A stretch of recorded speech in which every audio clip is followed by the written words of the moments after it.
Hello and welcome to my new video. This is Kishkisan and I'll be covering Red Purple Aggro Disk. This is a deck that I have created pre-expansion, and the deck got some tools to help it with the new expansion. Most notably is Guise Phobos. I think that's the only new card in the deck, but the deck is interesting because the deck wasn't that great with pre-expansion, but I think Guise of Phobos is a card that really pushes the deck to be a really good contender for meta decks. Some differences between this and my old deck is the addition of Orpheum. I think it's an interesting decision that I'm not yet fully on board with, but I really enjoy playing with Orpheum, especially with cards like Panic Raider and Steam Bun. Panic Raider is kind of an annoying card in that when it goes face, it becomes a 1/1, and so the enemy can value trade into it, which I don't really like. So to counter this, I usually have to keep my disc state on day to have the Panic Raider have a Slayer one, and so the enemy wouldn't be able to value trade into it. But this usually means that I'm constrained into when I can play Panic Raider against certain decks. With the addition of Orpheum, it allows me to play Panic Raider on the Orpheum and not really bother that much about which disc state I am in. Orpheum is really nice as well with Steam Bun because, well, Steam Bun not only does it draw a card when we sacrifice it, it also deals 1 AoE damage to everything. It also deals a lot of ping damage, which the deck is really trying to do with all the rush minions, and to finish off the game with the Guise of Phobos. Guise of Phobos is a really strong card, and I'm really impressed with how it does. Some interesting combos here are the Vulcan brand with the Steam Bun, and the Steam Bun with the Orpheum. I think they're really interesting combos, but we need to be careful not to kill our own stuff with the Orpheum, which is usually something that we'll have to take into consideration. We don't have to always play our minions on Orpheum, but it can be interesting to cross certain damage thresholds. For example, Eraser on day deals 3 damage, but on Orpheum it deals 4 damage, so that's really nice, and can trade with early game blockers like Ifrit. Even though the deck doesn't really want to survive till turn 7, it wants to end the game by turn 5 at most, or 6. Orpheum is really nice into 7-ring ritual, even though we're usually lost if the opponent is able to play 7-ring ritual against us. I'll go over a couple of games with this deck, and hopefully you'll try the deck out. Alright, so I played a couple games yesterday with the deck, and I'll show them off here. The first game is gonna be against Garen. I think he was playing my yellow-green Auto Magic Artillery, but with the Turn of Seasons. The deck just wants to play early game. All right. Fill the board with stuff and go face as much as possible. That's exactly what we're doing here. And we're flipping disc because we really don't have any other play. But I would normally prefer to play a minion or develop a board in some way. We're just going all in on the face. I didn't attack here because I didn't want to put Garen into Wonder Drug range, but Yeah, it was also a setup for lethal next turn with Guys, I believe. Guys of Phobos. But yeah, that led astray. Really meant that we don't have lethal anymore, because this is just 5 damage on any of these, and this is 2, so that's 7, and he's at 11. So we kind of have to play into Wonder Drug now. We don't have it. Yeah.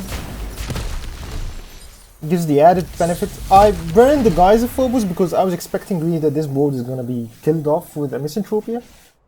But it puts the opponent in an interesting position because he either has to play a Wonder Drug or a Misanthropia, which is a position I really like to put the yellow player into, because it really puts the decision on them on whether they really want to deal with this board and keep the life at a dangerously low level, or do they want to heal and deal with the board the next turn, which really both decisions are really hard for the control player to make, and I am really fine with either of them as my hand is not really empty. He uses Wonder Drug, so he decides to, yeah, and that's a very feels bad and heli because I have really much more scary units than that. So we just keep going with face and draw cards. All right. So the opponent decides to burn his second Wonder Drug because we have a lot more damage on board now, and he decides to play his Misanthropia, which is again back to the interesting decision that I force on the control player with this deck, that he either has to heal or he has to deal with the board. And he decides to deal with the board. And again, my hand is not empty and I can just fill the board again. And it was a bit unlucky to draw the Racer here. And he stuns. There are always consequences. Alright. I utilize Orpheum here. And it's to deal a lot of damage. He's at 3 health and he's digging for his Wonder Drug. But thankfully he's not able to find it. And yeah, I think I have lethal now because of Racer and the Squire Pike, and even then we just infuse, or I mean Smite. So that was the first game.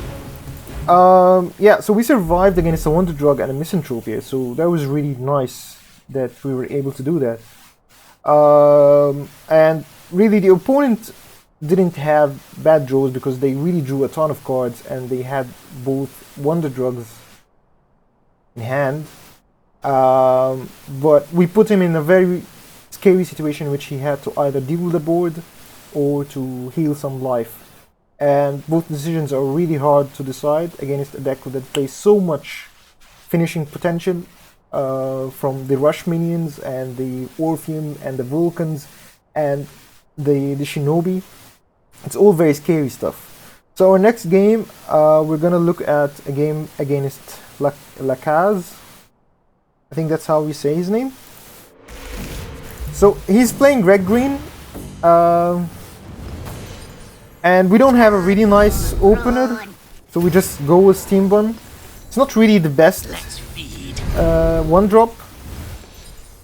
We always have to deal with the pop because of how it heals, and I decided to draw from the Steam Bun because it's really bad when the enemy just plays a trapezist and value trades into the Steam Bun. Like that really always feels like we're so far behind when that happens. So I decided to just sacrifice it instead of playing a one drop, knowing that the enemy doesn't have a board state either, so we can still come back from this position.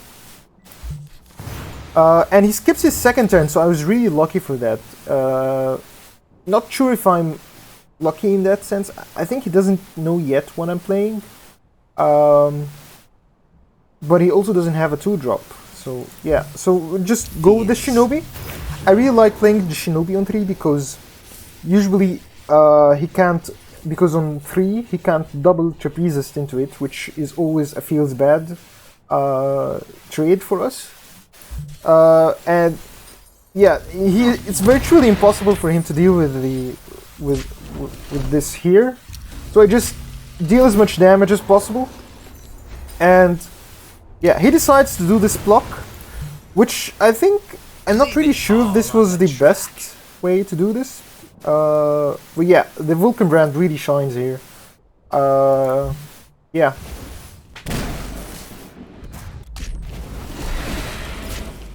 And we're just going face. We have 6 damage in hand, and this is 3 damage. So we almost have lethal here. We just need to deal in some chip damage. Yeah. So we're just filling the board, and we basically won here. So that's basically how fast the deck can punish greed or fast or slow decks that don't run enough heal. And my third game is against Soul, the SF.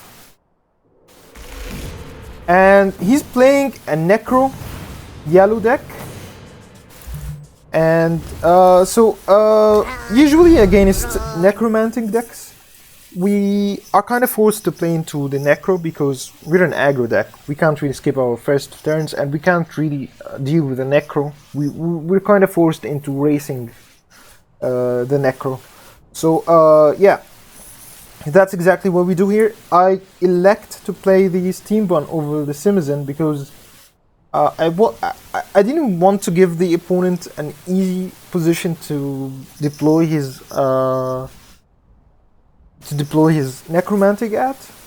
I didn't want to play a corner so that he would be able to just put the necro over here and trade like that. It will be annoying for us, and we'll have to play to completely ignore that side of the board. And I also didn't want to play a 2 damage minion to not cross the threshold of 3 with Slayer.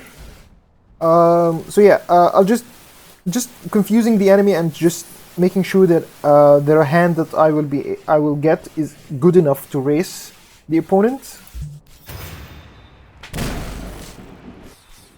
And the opponent discards Choice Tag, and I'm not really sure why did he do that. I think this deck, his deck runs Plague Maidens.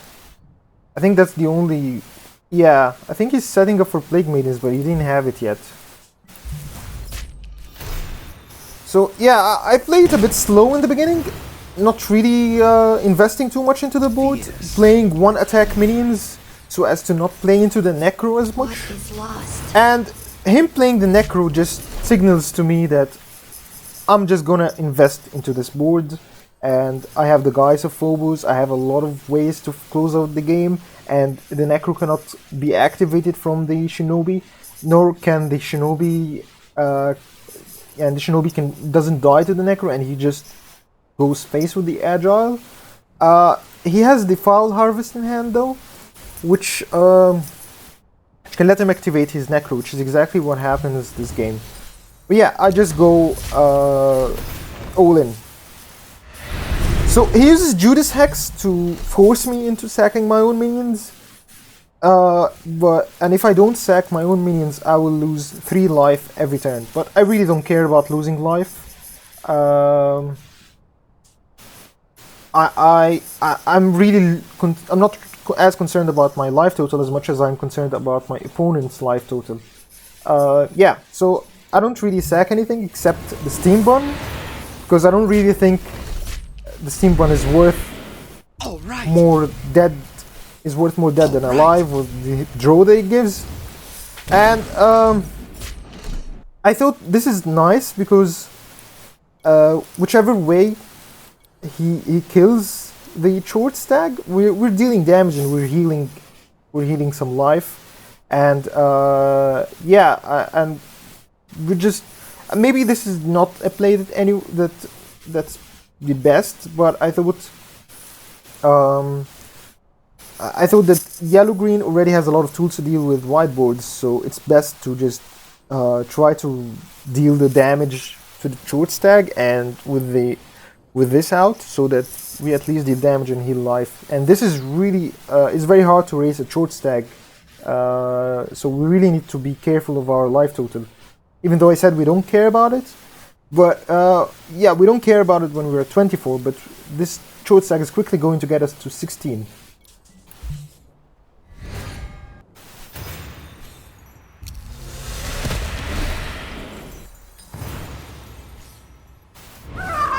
So yeah, I think that's basically lethal here. Yeah, so I didn't even notice in prior to the game that I had lethal already. Yeah, yeah, so that's really just how the deck goes. We might always have lethal out of nowhere when the opponent is at a huge life total.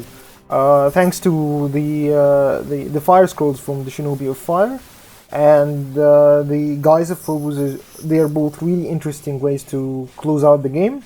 And yeah, the deck really punishes anything that plays slow.